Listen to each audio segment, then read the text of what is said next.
মোর্চার উদ্যোগে আয়োজিত হলো এক গুরুত্বপূর্ণ সাংবাদিক সম্মেলন। সংগঠনের পক্ষ থেকে নারী সুরক্ষা, সমাজের উন্নয়ন এবং সাম্প্রতিক রাজনৈতিক পরিস্থিতি নিয়ে বিস্তারিত বক্তব্য রাখা হয়।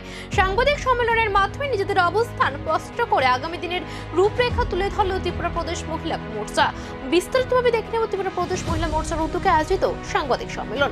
মহিলাদেরকে শুধু ব্যবহার করা হচ্ছিল এতদিন, কিন্তু ব্যাপক পরিবর্তন আসে 2014 সালে, যখন দেশের প্রধানমন্ত্রী নরেন্দ্র মোদী দায়িত্ব নিয়ে লালকেল্লায় দাঁড়িয়ে বলেছিলেন এই দেশের সমস্ত সুযোগ সুবিধার সঙ্গে মহিলাদের আত্মনির্ভর হওয়ার সুযোগ দেবে বর্তমান সরকার।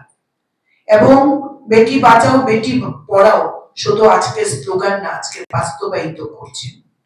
2014 সাল থেকে 2019 থেকে 2024 দেশের প্রধানমন্ত্রী নরেন্দ্র মোদী মহিলাদেরকে রাজনৈতিক ক্ষেত্রে প্রতিনিধিত্ব করার সুযোগ দেওয়ার জন্য প্রচেষ্টা চালিয়ে যাচ্ছিলেন।